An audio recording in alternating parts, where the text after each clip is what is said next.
この動きがハンドファーストで球を捕まえて、そしてヘッドを走らせる最善の方法になってきます。チャグル TV 始まるよ。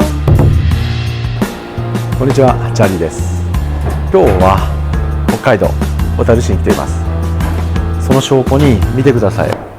雪かきの雪取るやつが練習に置いてあるという、ちょっとなかなか見ない光景ですが、今回はインパクトからフォローにかけて左手が小屈したまま、そしてサムダウンしたまま、プロのスイングを見ていただくと、こういう動き、腰のあたりまでは手よりもヘッドが下にあって、そして左手が小屈している。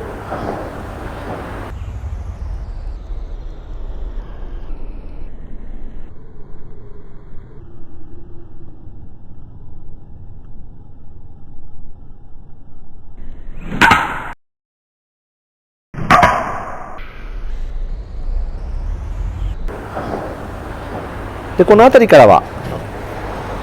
自然に左手首も折れてフィニッシュまで来ていると思うのですが、アマチュアの多くの方がインパクトの前にもうすでに左の甲が折れてしまって、さらに最悪のパターンは肘が引けたり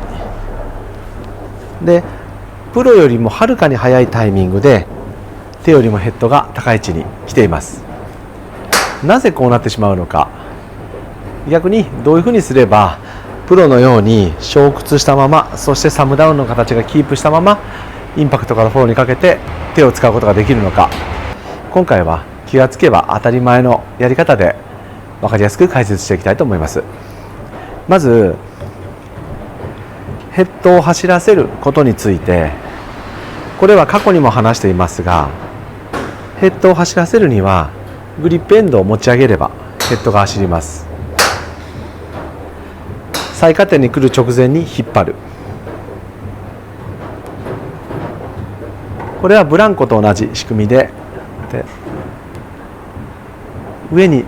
蹴ることで回る。ということは、ヘッドを走らせようと思えば、引っ張る、円運動してきたときにグリップエンドを引っ張るとヘッドは走ります。しかし上に引っ張らずとも、もちろんこうやればヘッドが走ります。この方が力を入れた感じもしますし、叩いた感はあるのですが、この方向に力を使うから、皆さん打つときにダフってこうなる、こういう当たり方をしています。そして当然ボールを体の左に打つわけですから、ヘッドをこっちに動かそう思えばスナップ、こう使う、これ俗に言うフリップですが、この方が力を込めて打った気がするので、皆さん多くの方がこうやってインパクトしているのですが、自分の力でヘッドを前に出すのではなく、先ほどの引き上げる力を使ってヘッドを走らせることができれば、なんと引っ張ってる最中は小屈したまま、そしてサムダウン、親指が下を向いたまま、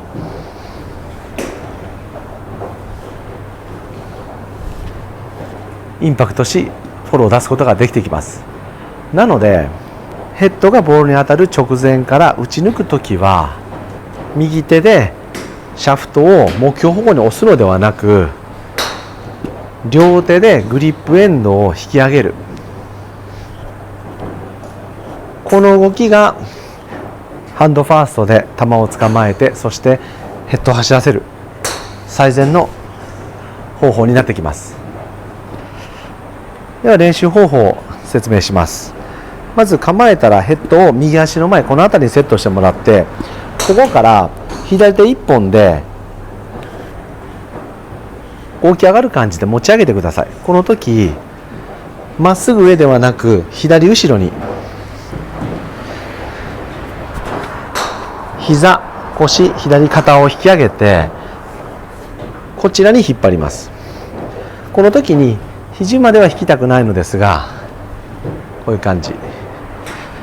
これをこの辺りから引っ張る。これを意識してハーフスイングで練習してみてください。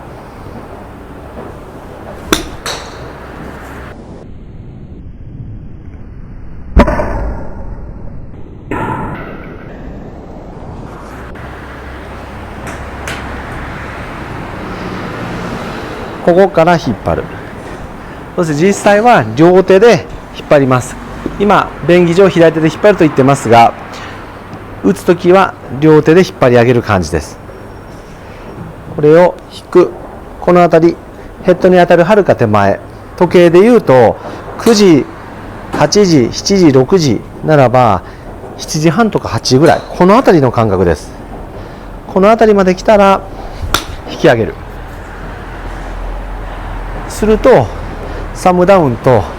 左の小屈が行われたままヘッドが走る感覚が分かってきます。最近の動画でもこのインパクト直前からの体の使い方、引き上げるから球が捕まってヘッドが走る、ボールを捕まえたければしっかり引き上げる、逆に弱い球を打とうと思えば引き上げないで右手でシャフトを押す。こうすると弱い球になります。これはバンカーショットやロブショットの使い方です。ここで左を引き上げないで右手でさばく。するとバンスが当たりながらフリップして柔らかい球になるので、ロブショットやバンカーショットでは使い勝手がいいです。しかしフルスイングでは小さなエネルギーで遠くに飛ばしたいので、ヘッドを走らせつつ、そしてフリップしない、こういうやり方。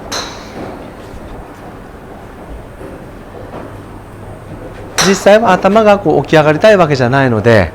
目とボールの距離を変えないまま左肩を引き上げる、こういった感覚も必要かもしれませんが、一度意識してこの練習やってみてください。何か新しい発見があると思います。そしてここからはチャゴル TV 公式アプリ会員の方にさらに実践的で具体的な練習方法を解説していきたいと思います。よければそちらもご利用ください。それでは。練習を始めて5年目ぐらいでプロテストに合格しました。でもプロになってから優勝ってなかなかできなくて難しいなと思いました。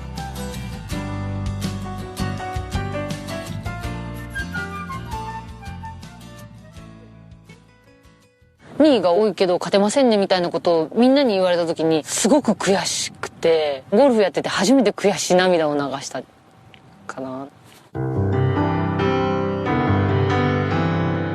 プロになって3年目から教えていただいた高沖コーチは6つぐらい若いですかね、私より。